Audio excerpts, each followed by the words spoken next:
성경은 구원의 책입니다. 창세기 1장 1절에 벌써 구원의 메시지가 있습니다.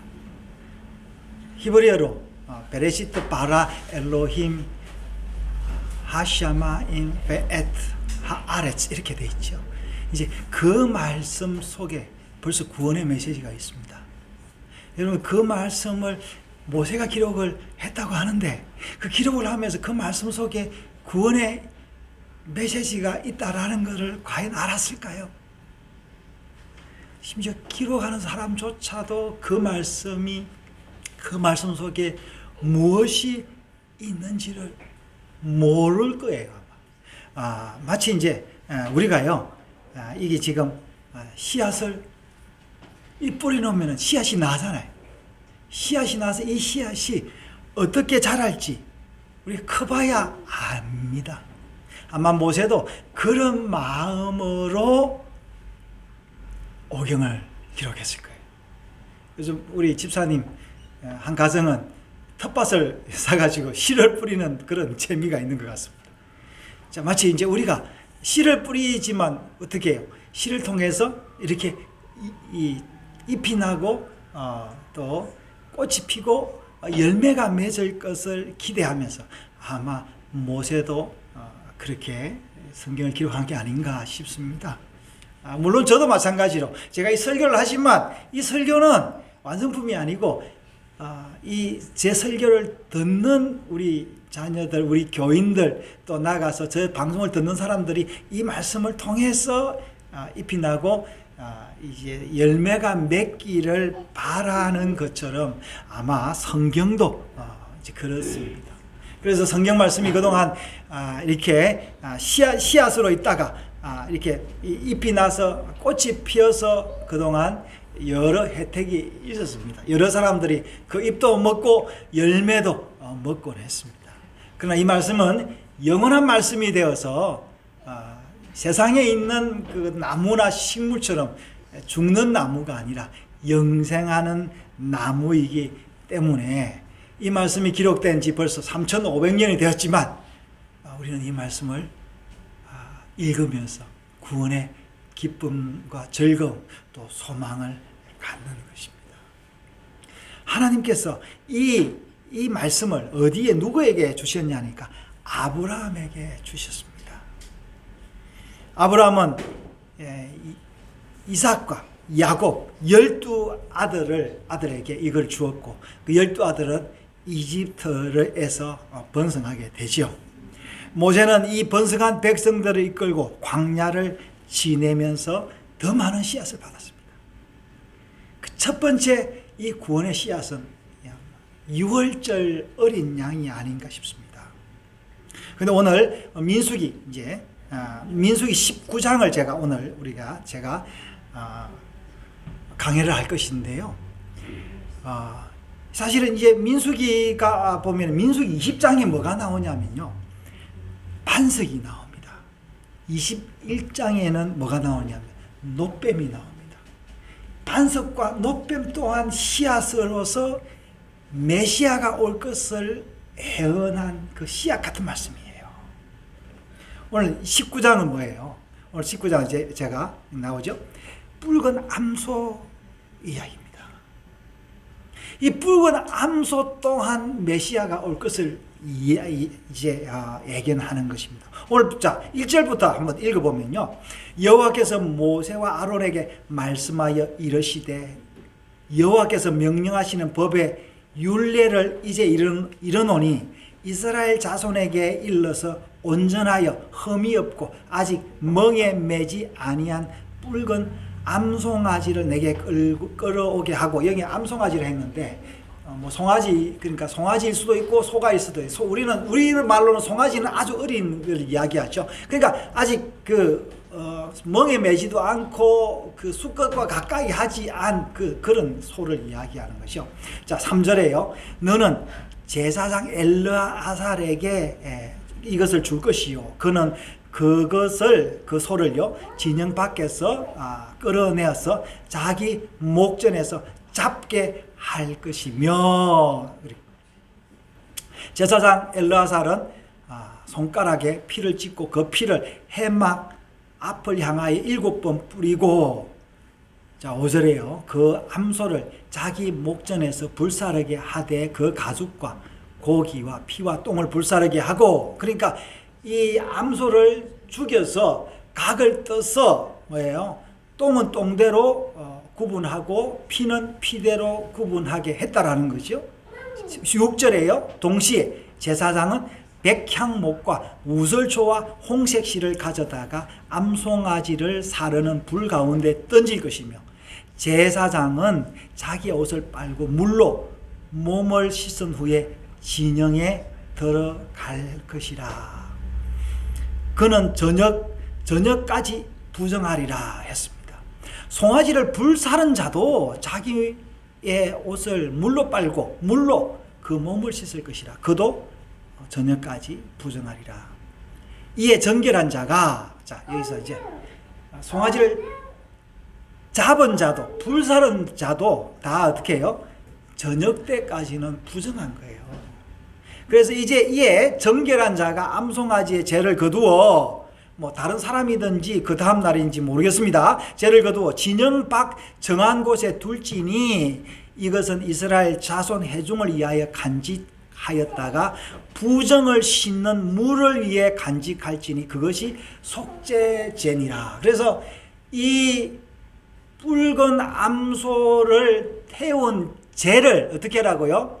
간직했다가 씻을 때, 제 죄를 씻을 때 사용해라 라는 거예요. 여러분, 옛날부터 비누는 뭐였습니까?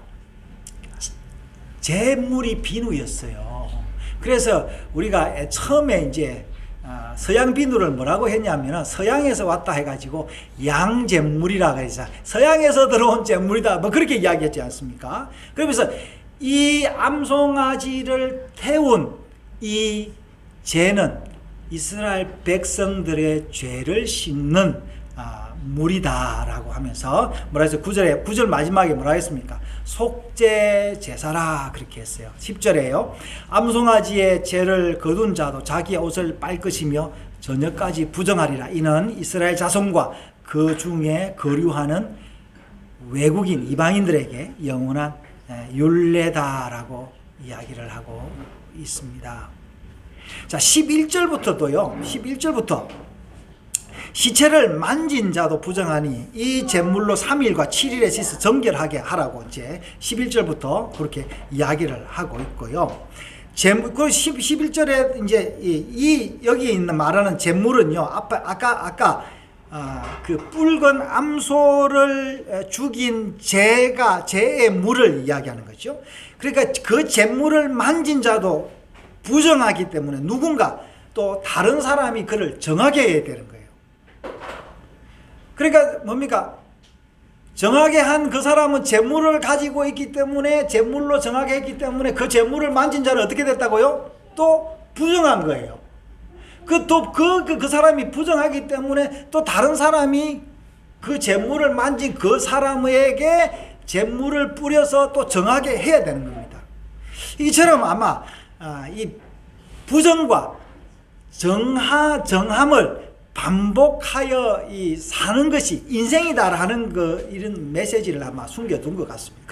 그러므로 이스라엘 백성들이 계속해서 제사를 드리고 또 드리고 또 부정한 자는 정하여지고 또 정한 사람은 또 어떻게 하다 보면 또 부정하여지니까 또 정해야 되는 이런 이제 반복이 인생이다. 믿음의 생활이다. 하나님의 백성들이 이렇게 살아야 된다라는 거예요. 그래서 결국에는 이 제사를 위한 주인이 메시아가 필요하다라는 것도 이제 오늘 이 말씀에 이제 감추어 놨던 겁니다.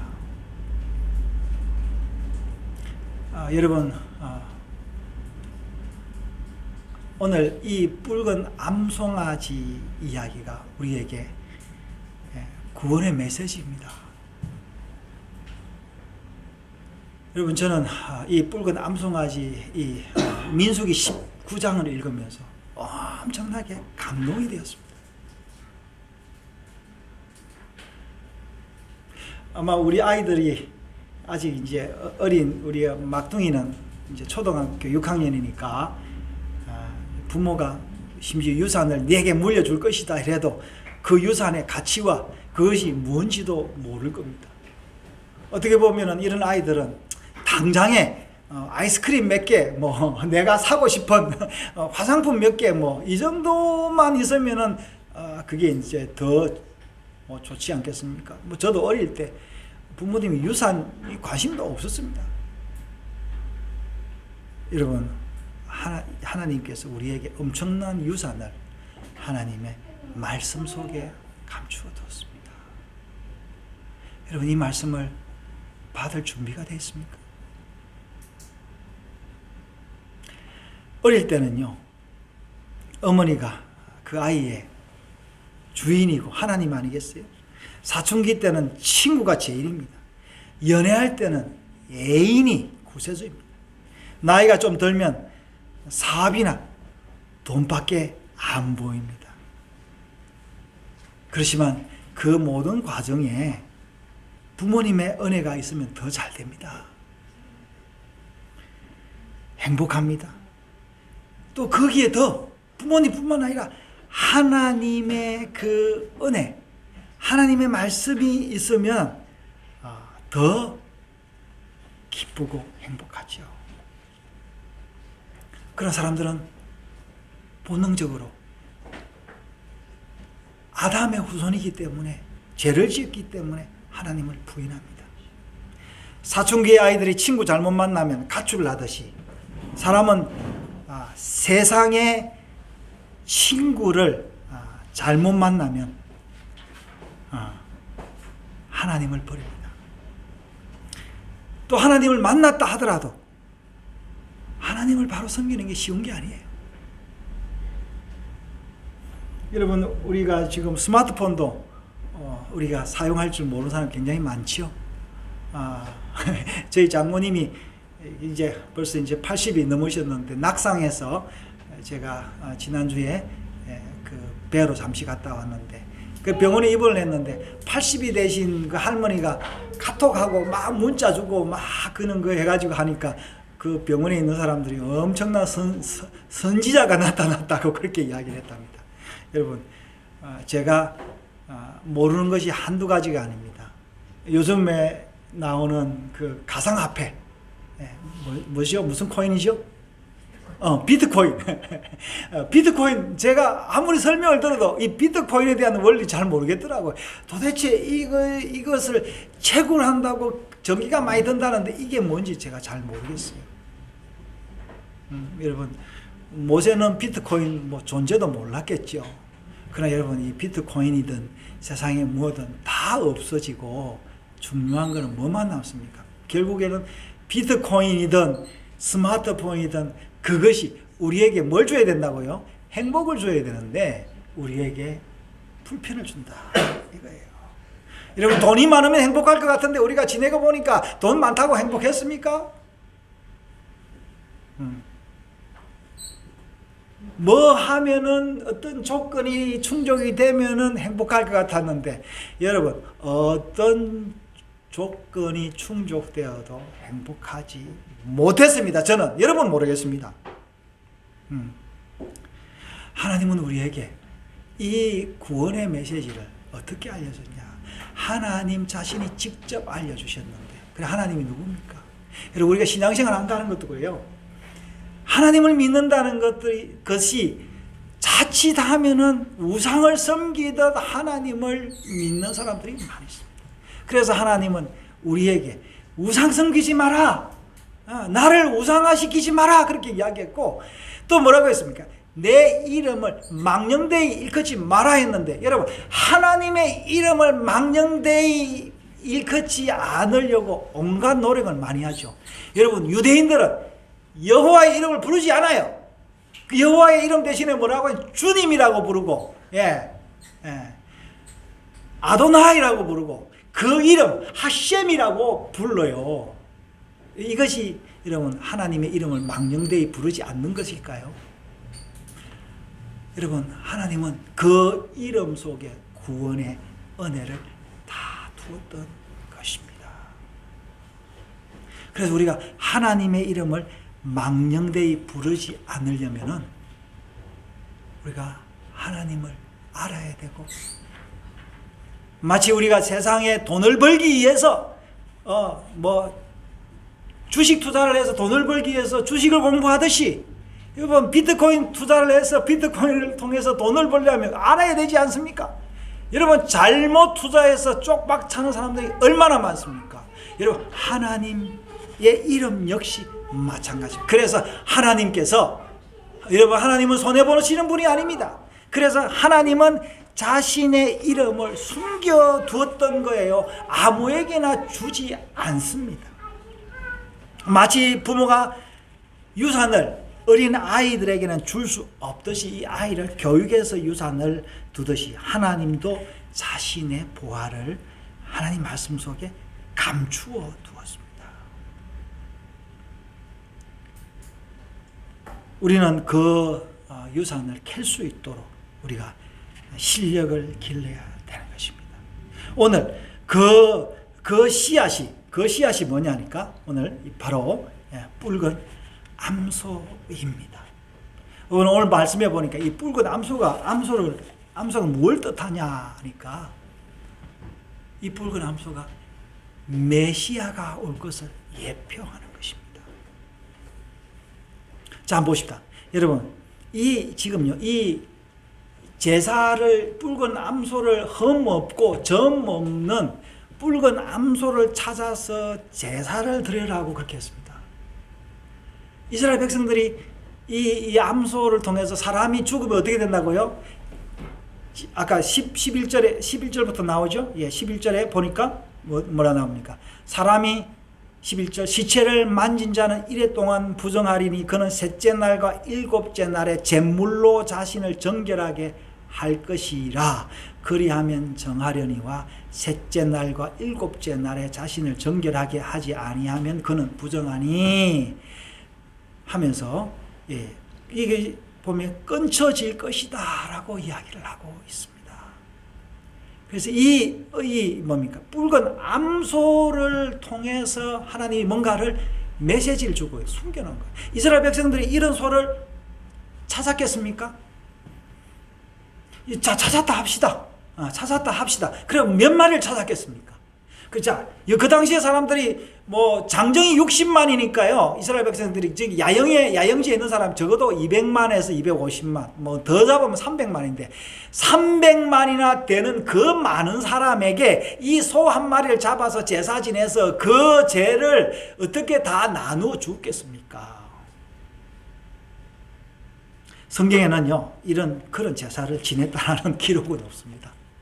그리고 다윗이 많은 제사를 지냈고 솔로몬도 1000마리 번제를 드렸지만 붉은 암소로 제사 지냈다라는 기록은 없습니다.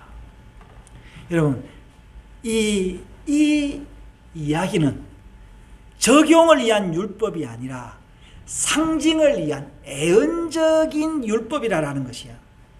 메시아의 예표로 주어진 씨앗과 같은 말씀이다라는 거예요.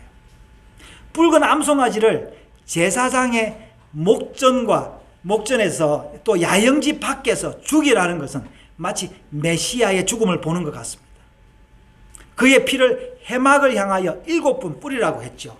이는 이스라엘 자손뿐 아니라 이들과 함께 그하는 이방인들에게도 영원한 율례로 주어졌다. 이렇게 이제 이게 기록하고 있는데요. 자, 한번 보겠습니다. 여기서 21절에요. 이는 그들의 영구한 율례이니 정결하게 하는 물을 뿌린 자는 자기 옷을 빨 것이며 정결하게 하는 물을 만지는 자는 저녁까지 부정할 것이며, 어디 나오죠? 아까 이방인 이야기가 나오는데, 자, 여기 제가 한번 보겠습니다. 예.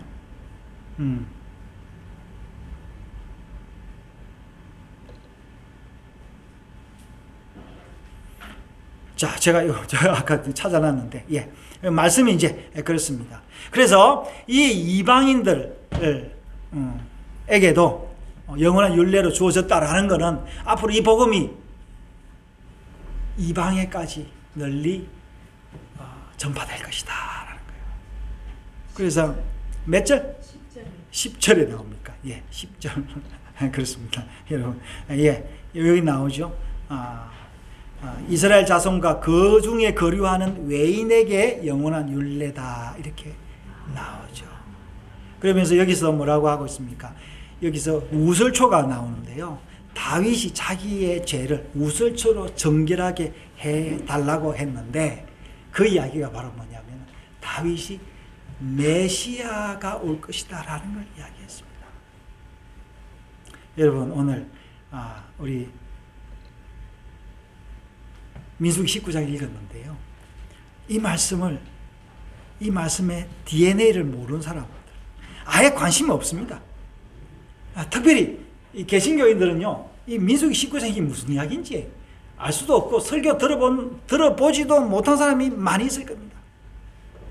근데 이 말씀을 받아 간직한 그 유대인들이 이 말씀을 적용하려고 하고 있습니다. 놀라운 이야기죠. 이 사람들이 1948년에 이스라엘 독립하여 나라를 세운 후에 다윗이 예언한 메시아가 올 것을 기억하며 자신들이 다시 성전을 지으려고 합니다. 이 소위 말하는 제3성전 프로젝트입니다. 여러분, 제3성전이 뭘 이야기하느냐? 첫 번째 성전은 아브라함이 이삭을 제사하라고 한 모리아 산에 드렸는데 그 산에 성전을 태브네클 성전을 지은 그 이제 다윗이 준비한 그 재료로 솔로몬이 이 성전을 지었는데 그것이 첫 번째 성전입니다. 이 성전이 약 400년 동안 있다가 BC 586년에 느부갓네살에 의해서 파괴되고 말았습니다. 근데 제 두 번째 성전은 언제냐 하니까 여기에 BC 520년경에 포로로 잡혀 이제 귀환했던 학계와 서가랴의 주도하에 아마 저기 BC 정확하게는 516년에 완공됐다 이런 설이 있고요. 여기는 지금 제가 여기는 520년 이야기를 했는데 그쯤에 완성됐는데 그 당시에 페르시아 총독이 누구냐면은 유대인 스룹바벨이라는 사람이었는데 그 사람의 이름을 따서 스룹바벨 성전이라고 불렀습니다. 그래서 그 성전이 나중에 여러 과정을 거치면서 더럽혀지기도 하고 수모를 겪기도 했지만 나중에 헤롯이 이 성전을 확장을 합니다. 엄청나게 크게 확장을 합니다. 그래서 사람들이 이 성전을 헤롯 성전이다 이렇게 합니다. 그러나 헤롯 성전은 제3성전이 아닙니다. 같은 자리에서 확장했기 때문에 제2성전이라고 합니다. 그래서 예수님께서 이 성전이 40년 동안 지어졌지 않느냐, 나중에 돌 위에 돌 하나도 없이 무너지리라고 했는데 그 말씀이 AD 70년 로마의 그 디도 장군에 의해서 멸망하고 맙니다. 근데 이 성전이 이게 이제 불타고 나니까 이 성전의 안에 뭐가 있었습니까? 금이 있었죠. 금이 녹아가지고 바위 속에 들어간 거예요. 그래서 로마 군인들이 이 금을 얻으려고 온 그 바위를 다 제꼈습니다. 그래서 돌 위에 돌 하나도 남지 않게 되었던 거죠. 그 이후로 폐허가 남아있다가 691년에 이슬람 사원으로 지었습니다. 근데 이제 이슬람 사람들이 이제 지금 여기가 이제 그 황금 사원이라 그러죠. 이슬람 사원을 지었는데 여기는 이 사람들이 어떻게 믿냐면 예언자 무하마드가 성천하였고 아브라함이 이스마엘을 제물로 드리려고 한 바위가 있는 곳이라고 믿었습니다. 그래서 이스라엘 사람들이 유대인들이 여기에 성전을 이제 바위돔인데 제3성전을 여기에 지을 것이다라고 하면서 벌써 이 성전 프로젝트를 다 만든 거예요. 근데 이 이제 국제 정세가 허락하지가 않죠.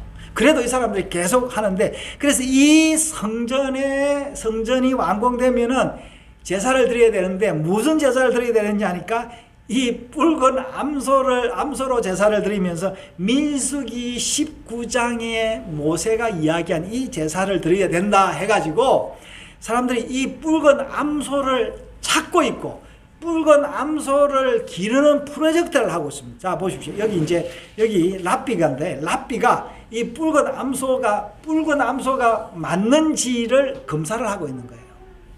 그래서 심지어 요즘 유전적으로 이 붉은 암소를 어떻게 만들어야 될 것인지 대량 생산을 하고 이제 할 수 있는지 연구도 활발히 하고 있습니다.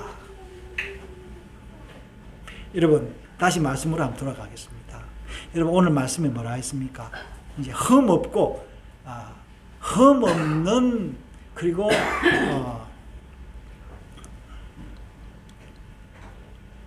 자, 뭐랬어요?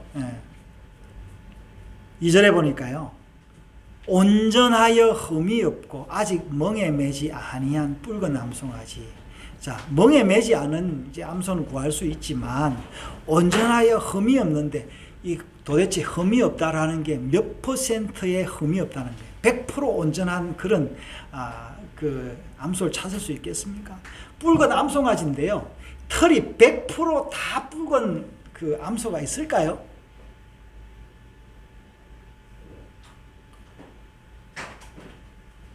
여러분, 저는 유대인들이 이런 예배를 드리려고 하는 것으로 보아서 제가 뭘 느끼고 있냐면, 과연 이 하나님 말씀이 살아있다. 살아있다. 자관 오해를 했지만 이 말씀이 아직까지 사람들의 귀에 들려지고 있다라는 이 놀라운 사실입니다.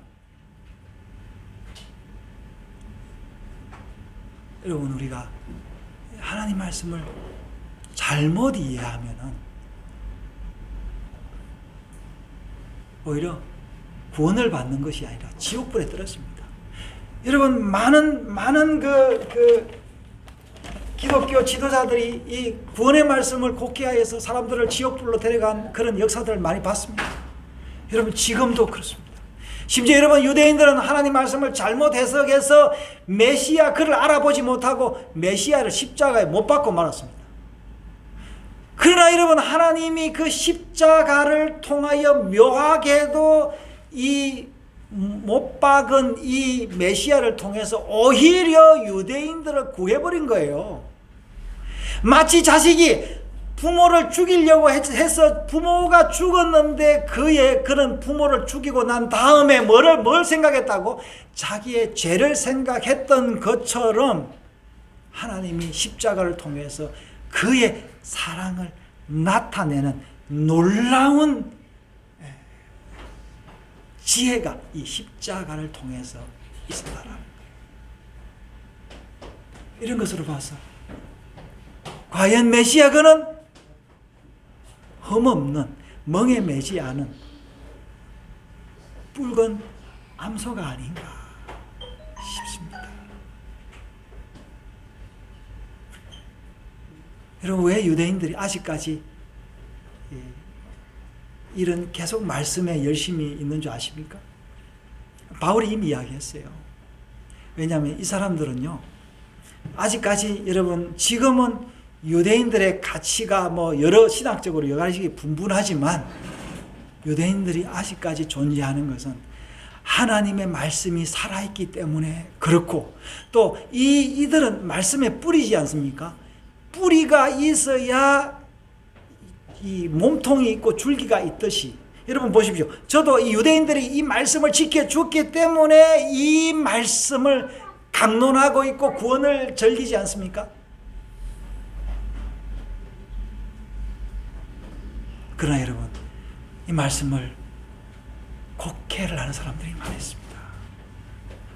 그래서 여러분, 계시록을 가보면요, 요한이 뭐라고 하고 있습니까? 말씀이 어떻게 됐다고요? 이내 도상이 지켜서 풀 수가 없어서 울었다고 했는데 누가 풀어줬다고요? 어린 양이 풀었다라고 이야기하고 있습니다. 여러분, 우리가 성령을 통하여 어린 양의 영을 통하여 이 말씀을 풀 수 있습니다. 그래서 이 말씀을 통해서 우리가 볼 때, 아, 메시아는 그가 진짜 메시아였구나 라는 거예요.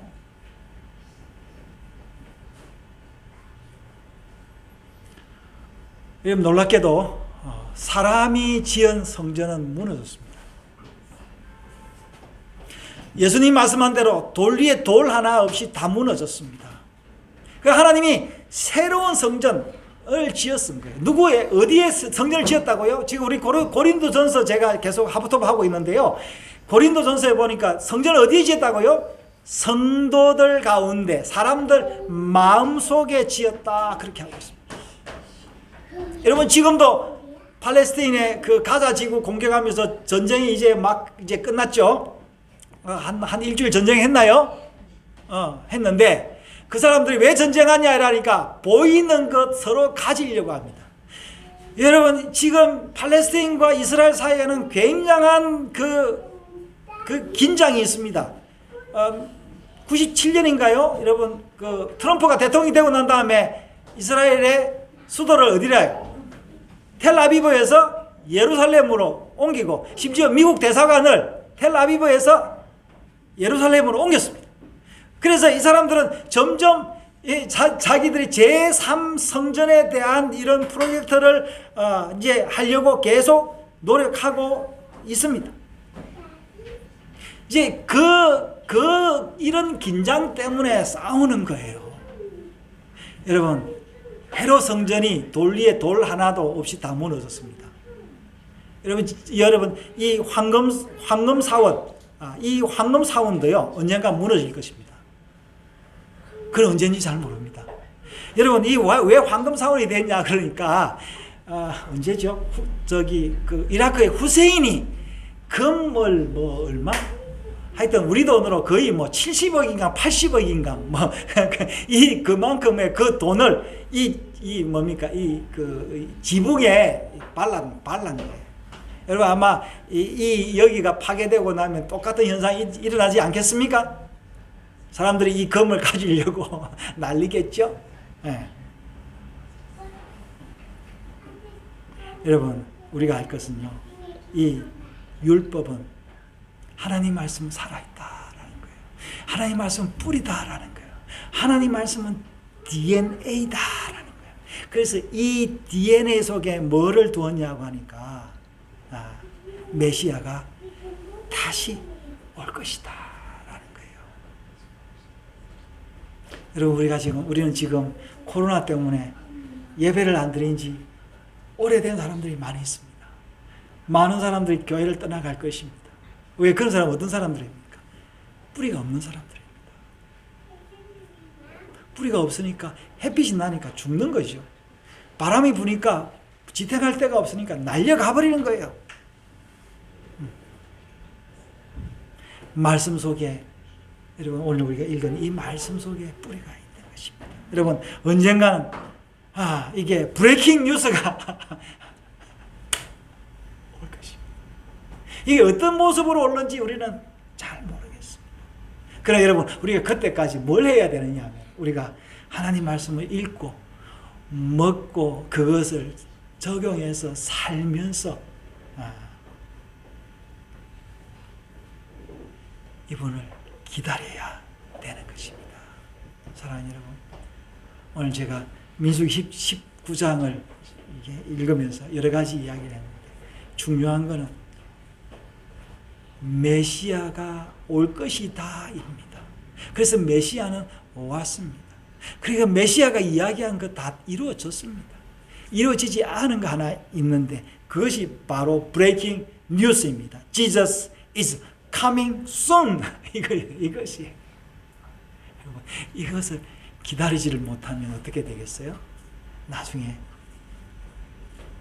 마치 기름을 준비하지 않은 5 처녀처럼 졸게 되는 것입니다. 여러분, 우리는 지금 이 시대가 어떤 시대입니까? 먹을 것이 없는 시대입니까? 돈이 없는 시대입니까? 얼마나 여러분, 우리나라 한번 보십시오. 고급 차들이 얼마나 많습니까? 지금 여러분 어떤 시대를 아는지 아십니까? 노동의 종말, 영어로 어떻게 하죠? 노동의 종말, 조하나 영어로 뭐지? 노동의 종말, 노화의, 우리 앤드를 들어야 되는데, 노동의 종말, 노화의 종말, 예. no labor, no die. 자, 죽지 않아요, 이제는. 여러분, 그러면 뭘 하고 살겠습니까? 성경에 보면은, 많은 사람이 오래 살아서 사는 말이 있습니다. 여러분, 지금도 어르신들이 왜 안 죽노 하는데, 여러분, 우리는 나이가 들어도 의미 있는 삶을 살 때는 우리가 왜 안 죽노 하는 것이 아니라 주님 어서 오십시오, 이런 오히려 소망으로 바뀌게 되는 것입니다.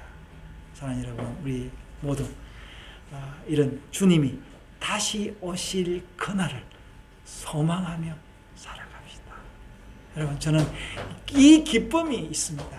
뭐 항상 충만했으면 좋겠지만 자주 충만합니다. 여러분, 비가 늘 매일 오지 않듯이 한 번씩 이런 비를 맞으면서 여러분이 구원의 은혜를 만끽하시기를 주의 이름으로 축원합니다. 주님 다시 오십니다. 소망 가지고 우리가 살아가며 기도하겠습니다.